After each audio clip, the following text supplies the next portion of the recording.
सारे विश्व में धन्यवादी पर्व मनाया जाता है। थैंक्सगिविंग संडे कहा जाता है और लोग विशेष रूप से परमेश्वर के प्रति अपने धन्यवाद को प्रकट करते हैं, अपनी भेंटें लाते हैं, अपनी जो फसल होती है उसका कुछ भाग लाते हैं और यह बात सदियों से चली आ रही है। प्रभु यीशु मसीह ने हमको सिखाया है कि हमें हर बात में धन्यवाद करना है। यही परमेश्वर की इच्छा हमारे लिए है। कई बार हम प्रश्न करते हैं कि परमेश्वर की इच्छा हमारे लिए क्या है, तो हर बात में धन्यवाद करना भी परमेश्वर की इच्छा है। जो विश्वासी है, जो परमेश्वर पर विश्वास करता है, उसकी सामर्थ पर विश्वास करता है, जो प्रभु यीशु मसीह पर विश्वास करता है कि मार्ग, सत्य और जीवन उसमें है, और जो पवित्र आत्मा की सामर्थ में विश्वास करता है, जो आज भी हम में से हर एक विश्वासी के साथ है, तो हर बात में धन्यवाद करना है। इस बात की स्पष्ट व्याख्या, इस बात की सही और स्पष्ट निर्देश परमेश्वर के वचनों में दिए गए हैं। धन्यवाद के पर्व के समय हम कुछ आयतों को देखेंगे। यहां पर भजन संहिता उसका 112वां अध्याय और उसकी पहली आयत और उसके आगे लिखा है, यह की स्तुति करो, क्या ही धन्य है वह जो यहोवा का भय मानता और उसकी आज्ञाओं से अति प्रसन्न रहता है। उसका वंश पृथ्वी पर पराक्रमी होगा, सीधे लोगों की संतान आशीष पाएगी और उसके घर में धन संपत्ति रहती है और उसका धर्म सदा बना रहता है। सीधे लोगों के लिए अंधकार के बीच में ज्योति उदय होती है। वह अनुग्रहकारी, दयावंत और धर्मी होता है। जो अनुग्रह करता है और उधार देता है, उसका कल्याण होता है। वह न्याय में अपने मुकदमों को जीतेगा। वह तो सदा तक अटल रहेगा। धर्मी का स्मरण सदा बना रहेगा। वह बुरे समाचार से नहीं डरता। उसका हृदय यहोवा पर भरोसा रखने से स्थिर रहता है। उसका हृदय संभला हुआ है, इसलिए वह ना डरेगा, वरन अपने द्रोहियों पर दृष्टि करके संतुष्ट होगा। कितनी बार हम ये भूल जाते हैं कि हमको उदार होना है। उदार होना है क्योंकि यह परमेश्वर की आज्ञा है। और उदार होने के संबंध में वचन में यह बात स्पष्ट है कि जब हम इस उदारता को अपने हृदय से प्रकट करते हैं तो हम परमेश्वर की आराधना करते हैं, तो हम परमेश्वर का सम्मान करते हैं। हमारे उदार होने से हम परमेश्वर की निकटता का एहसास करते हैं। उदार होने से हमें प्रभु यीशु मसीह के स्वभाव की समानता में ढलने का अवसर मिलता है। उदारता हमें भौतिकवाद से, भौतिकता से, सांसारिक आकर्षणों से मुक्त करती है। उदार हमारे विश्वास की अभिव्यक्ति बन जाती है। उदार हमारे हृदय की वास्तविक स्थिति को प्रकट करती है कि हमारा हृदय कहां है। उदारता के संबंध में परमेश्वर की ओर से स्पष्ट प्रतिज्ञाएं हैं। उदारता जो है वो परमेश्वर के द्वारा न सिर्फ आपको आशीषित करती है, मुझे आशीषित करती है, परंतु हमें परमेश्वर की आशीषों का स्रोत बना देती है। 100 से भी ज्यादा परमेश्वर की आशीषों की प्रतिज्ञाएं हैं उसके वचन में। यदि हम स्वार्थ से ऊपर उठकर देखें, यदि हम परमेश्वर के कार्य जो हम करते हैं वो उसके लिए पूरे मनोबल से करें, यदि हम दूसरों की आवश्यकताओं की पूर्ति करने में सहायक होते हैं, यदि हम अपना धन, अपने स्रोत, अपना समय, अपनी योग्यताएं दूसरों की भलाई के लिए, परमेश्वर की योजना को पूरा करने के लिए लगाते हैं, तो परमेश्वर हमें कहीं अधिक देगा। यह उसके वचन की प्रतिज्ञा है। नीति वचन उसका 22वां अध्याय और उसकी 9वीं आयत में लिखा है, दया करने वाले पर आशीष फलती है क्योंकि वह कंगाल को अपनी रोटी में से देता है। ध्यान दीजिए, अपनी रोटी में से देता है। तो या तो हम दान के द्वारा, भेंटों के द्वारा, उदारता के द्वारा विश्वास को दर्शाते हैं, और विश्वास जो है परमेश्वर पर कि परमेश्वर हमें देगा और उसका वचन निर्विवाद है, अटल है, सत्य है, यह इस बात की गवाही होती है जब हम उदारता से देते हैं। व्यवस्था विवरण उसका 15वां अध्याय और उसकी 10वीं आयत में लिखा है, तू उसको अवश्य देना और उसे देते समय तेरे मन को बुरा ना लगे, क्योंकि इसी बात के कारण तेरा परमेश्वर यहोवा तेरे सब कामों में जिनसे तू अपना हाथ लगाएगा तुझे आशीष देगा। तेरे मन में खुशी होना चाहिए, तेरे मन में एक जुनून होना चाहिए, तेरे मन में धन्यवाद होना चाहिए। जिस कार्य में भी तू आगे बढ़ेगा परमेश्वर तुझे अपनी आशीष देगा, यह उसकी प्रतिज्ञा है।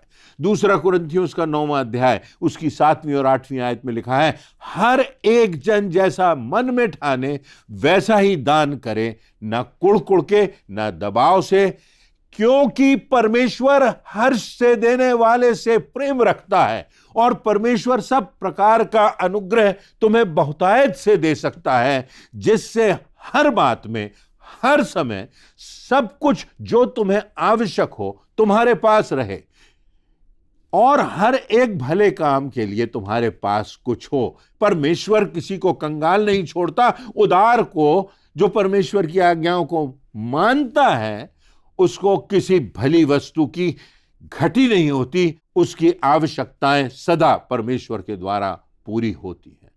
और उसके बाद लिखता है, ताकि भले कामों के लिए तुम्हारे पास बहुत कुछ हो। यह परमेश्वर का वचन कहता है। उदारता जो है वो हमारे आनंद को भी बढ़ाती है। यदि आप देखें दूसरा कुरिन्थियों उसका 8वां अध्याय और उसकी 1 और 2 आयत, जहां आश्चर्यजनक बात लिखी है, लिखा है, अब हे भाइयों, हम परमेश्वर के उस अनुग्रह का समाचार देते हैं जो मकीदुनिया की कलीसियाओं पर हुआ है। अब आप ध्यान से सुनिए, वहां लिखा हुआ है, क्या हुआ है कलीसियाओं पर? कि क्लेश की बड़ी परीक्षा में उनके बड़े आनंद और भारी कंगालपन के बढ़ जाने से उनकी उदारता बढ़ गई। उनके कंगालपन से और क्लेश से उनकी उदारता बढ़ गई। क्यों? क्योंकि उनका विश्वास परमेश्वर पर अडिग रहा। जो सर्कमस्टेंसेस आए, जो परिस्थितियां आई, जो विषमताएं आई, उनसे उनके विश्वास में कहीं कोई अंतर नहीं आया। उनका विश्वास मजबूत रहा, उनका विश्वास परमेश्वर पर बना रहा। प्रेरितों के काम उसका 20वां अध्याय उसकी 35वीं आयत में लिखा हुआ है, मैंने तुम्हें सब कुछ करके दिखाया कि इस रीति से परिश्रम करते हुए निर्बलों को संभालना और प्रभु यीशु मसीह की बातें स्मरण अवश्य रखना कि उसने आप ही कहा कि लेने से देना धन्य है, लेने से देना अधिक धन्य है। यह वचन में लिखा हुआ है। परिपक्व और अपरिपक्व में क्या अंतर? बचपन में और समझदार हो जाने में क्या अंतर? एक बच्चा है, उसे कुछ चाहिए, उसे उपहार चाहिए, उसे गिफ्ट चाहिए, उसकी एक खुशी है, बर्थडे आता है, क्रिसमस आता है, विशिष्ट अवसर आता है, वो बच्चा प्रतीक्षा करता है। उसके लिए उपहार प्राप्त करना, कुछ मिल जाना सबसे बड़ी खुशी की बात होती है, उससे खुशी मिल जाती है। पर परिपक्वता और परमेश्वर पर विश्वास योग्यता की स्थिति में देने में एक खुशी मिलती है, संतुष्टि मिलती है, संपूर्णता का एहसास होता है, उस आनंद का एहसास होता है जो अन्य किसी बात में नहीं होता। परिवार में बच्चों को, उनके बच्चों को, दूसरों को देने में खुशी मिलती है। माता पिता को, दादा दादी को, नाना नानी को। यह परिपक्वता की, आत्मिक परिपक्वता की, समझदारी की निशानी है कि हम दूसरों को दें, दूसरों की मदद करें जो आवश्यकता में है। किसी ने लिखा है, some people never grow up. वे उदारता की आशीषों को प्राप्त करने के आनंद से, परमेश्वर की आशीषों को प्राप्त करने के आनंद से वंचित रह जाते हैं, वंचित रह जाते हैं, क्योंकि उन्हें देना कभी नहीं आता। मेरे मित्र के साथ में जाता था कभी कभी, और जब आवश्यकता होती थी कार्यों को करने के लिए, प्रोजेक्ट्स के लिए, तो उनका कहना यह होता था कि यदि आप परमेश्वर के कार्य के लिए देंगे तो आप परमेश्वर की विशेष आशीषें प्राप्त करेंगे। मेरा भी सोच बढ़ा, मैं भी इस बात में परिपक्व होता गया कि यदि किसी को परमेश्वर के कार्य की, उसके राज्य के बढ़ने के लिए, उसके कार्य के लिए, लोगों की भलाई के लिए यदि हम किसी से देने की बात करते हैं, किसी को चुनौती देते हैं, तो हम उसको आशीषों को प्राप्त करने का अवसर भी देते हैं, उन आशीषों का जो बिना उदार हुए किसी को प्राप्त नहीं होंगी। उदारता हमारे विश्वास की गवाही को, मसीह जीवन के प्रभाव को भी बढ़ाती है। यह भी एक बात है। आपका प्रभाव उससे नहीं जो आपको प्राप्त होता है, आपका प्रभाव, आपकी गवाही वो होती है जब आप देते हैं, जब आप सैक्रिफाइस करते हैं, जब आप सैक्रिफिशियली किसी की मदद करते हैं। फेमस होने में और इन्फ्लुएंशियल होने में अंतर होता है। बहुत से लोग फेमस तो हो जाते हैं, नामी तो हो जाते हैं, परंतु इन्फ्लुएंशियल, प्रभावशाली नहीं होते। बहुत से स्वार्थी, पाखंडी, घमंडी, आत्म केंद्रित, पावर कंट्रोल्ड, सेल्फ सेंटर्ड, तानाशाह लोग हैं जो फेमस तो हो गए हैं, बड़े बड़े नाम हो गए हैं, बड़े बड़े पदों पर हो गए हैं, पर वो प्रभावशाली नहीं है। हिटलर फेमस तो है, नामी तो है, पर मदर टेरेसा प्रभावशाली है, इन्फ्लुएंशियल है। राजा हेरोदेस फेमस तो है, पर प्रभु यीशु मसीह प्रभावशाली हैं और रहेंगे, अनादि काल तक रहेंगे। कोई प्रभु यीशु मसीह के फेम को, उसके नाम को, उसके प्रभाव को मिटा नहीं सकता, हटा नहीं सकता, रोक नहीं सकता। भजन संहिता 112 उसके 9वीं आयत में लिखा है, उसने उदारता से दरिद्रों को दान दिया, उसका धर्म सदा बना रहेगा और उसका सींग महिमा के लिए ऊंचा किया जाएगा। मकीदुनिया की कलीसिया का प्रभाव आज भी है।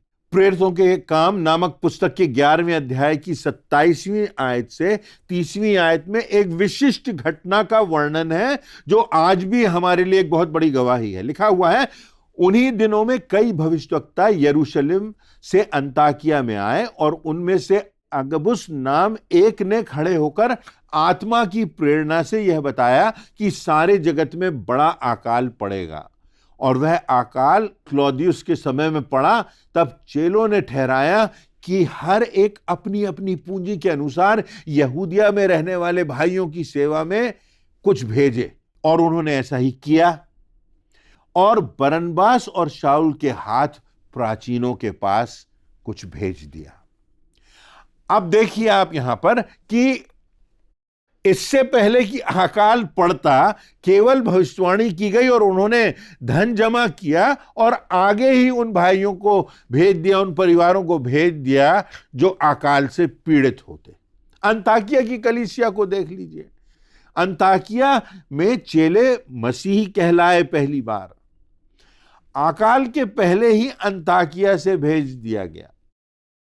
तो हमें इन बातों को देखना है कि अंताकिया की कलीसिया एक आदर्श कलीसिया है। जब हम दान की बात करते हैं कि उनके क्लेश और कंगालपन के बढ़ जाने से उनकी उदारता बढ़ गई। जब उन्होंने सुना कि अकाल पड़ने वाला है तो अकाल पड़ने के पहले ही उन लोगों की मदद करने के लिए परमेश्वर पर विश्वास करते हुए, परमेश्वर की आवाज सुनते हुए एक भविष्यवक्ता के द्वारा उन्होंने पहले ही मदद भेज दी।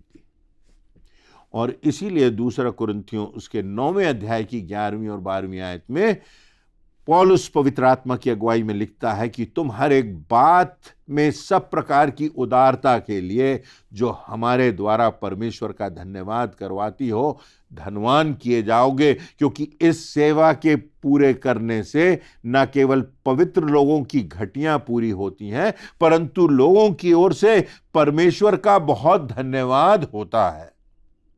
ये गवाही होती है। परमेश्वर को हम धन्यवाद देते हैं चाहे हम कैसी भी स्थिति में हो। हमें उदारता नहीं छोड़ना है।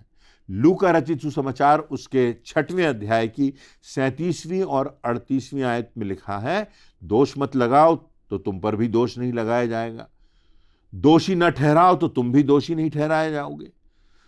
लिखा हुआ है, क्षमा करोगे तो तुम्हें भी क्षमा मिलेगी। दिया करो तो तुम्हें भी दिया जाएगा। फिर से देखिए, दिया करो तो तुम्हें भी दिया जाएगा।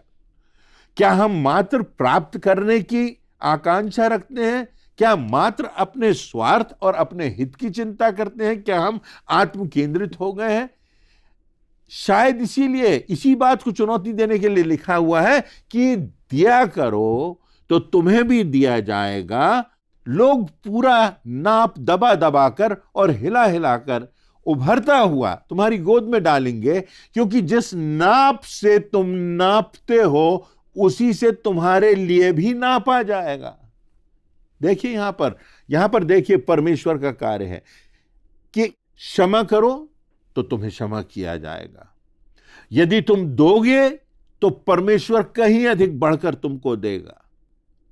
यह परमेश्वर का वचन है, यह परमेश्वर की चुनौती है कि ऐसा करके मुझे परखो कि मैं आकाश के झरोखे खोलकर तुम्हारे जीवनों पर अपरंपार आशीषों की वर्षा करता हूं कि नहीं। जो उदारता से देता है मानो वो परमेश्वर को उधार देता है। ये सब बातें परमेश्वर के वचनों में हैं, उदारता से संबंधित। एक और संदर्भ हम देखेंगे, पहला राजा उसका 17वां अध्याय उसकी 16वीं आयत। यहोवा के उस वचन के अनुसार जो उसने एलिय्याह के द्वारा कहा था, ना तो उस घड़े का मैदा चुका, ना उस कुप्पी का तेल घट गया।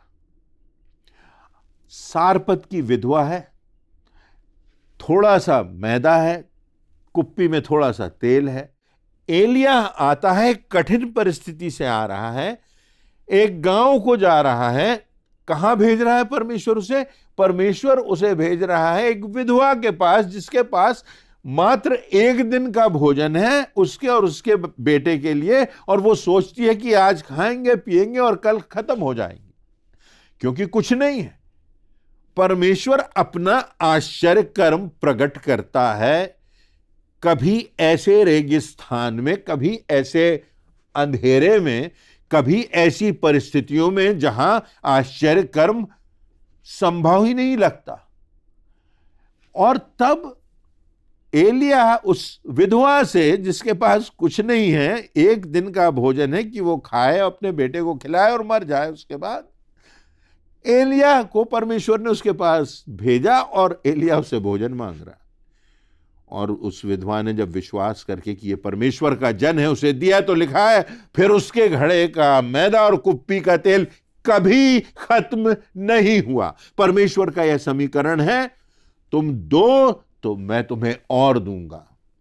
यह फर्क गणित है, यहां गुणात्मक बढ़त है, देने से घटता नहीं। यह सांसारिक गणित नहीं है, गुणात्मक बढ़त है, मल्टीप्लिकेशन है। मल्टीप्लाई इंग्लिश में यह शब्द का प्रयोग किया गया है। इस समीकरण में परमेश्वर की जीत होती है, वो किसी का कर्जदार नहीं होता। जितना देते हैं उससे कई गुना अधिक लौटा देता है परमेश्वर। यह आपका अनुभव है, और नहीं है तो करके भी देख लीजिए। उदारता से जुड़ी हुई एक और बात, हमारी सुरक्षा बढ़ जाती है। हमारे जीवन, हमारे कार्य, हमारा परिवार शैतान के प्रहारों से सुरक्षा चाहता है। संसार का प्रहार तो ठीक है, परंतु जब शैतान का प्रहार होता है तो शैतान का प्रहार कई तरीकों से होता है। वो दिलों को तोड़ता है, वो मनों को कमजोर करता है, वो हृदय को विचलित करता है, वो निराश करता है, वो परमेश्वर के वचन पर अविश्वास पैदा कर देता है, विषमताएं आ जाती हैं। परंतु लिखा हुआ है भजन संहिता 112 उसकी 5वीं से 8वीं आयत, जो अनुग्रह करता है और उधार देता है उसका कल्याण होता है, और उस पर न्याय में विजय मिलती है। वह अटल रहेगा और उसका स्मरण बना रहेगा, और वह निर्भीकता से जिएगा। बुरे समाचार से वो डरता नहीं, क्योंकि उसका हृदय यहोवा पर भरोसा रखने में स्थिर है। क्या हमारा हृदय यहोवा पर भरोसा रखने में स्थिर है? लिखा हुआ है तब यहोवा उसका हृदय संभालता है, उसके हृदय से डर दूर करता है। और परमेश्वर उसको संतुष्ट करता है, संपूर्णता का, संतुष्टि का जीवन देता है। ऐसा नहीं है कि इस संसार में हम कठिनाइयों से नहीं गुजरेंगे, ऐसा नहीं है कि विषमताएं नहीं आएंगी, ऐसा नहीं है कि अनापेक्षित नहीं आएगा, ऐसा नहीं है कि बीमारियां नहीं आएंगी, ऐसा नहीं है कि हम मृत्यु की छाया से नहीं गुजरेंगे, ऐसा नहीं है कि पीड़ाएं नहीं आएंगी। ऐसे समयों में भी हमें परमेश्वर विशिष्ट आशीष का एहसास कराएगा, उसकी उपस्थिति का, अद्भुत उपस्थिति का, उसकी सामर्थ्य का, अद्भुत सामर्थ्य का, उसकी दृढ़ता का, अद्भुत दृढ़ता का, उसके प्रेम का, उसकी निकटता का, उसके उपस्थिति का, अतिरिक्त उपस्थिति का एहसास परमेश्वर हमको कराएगा।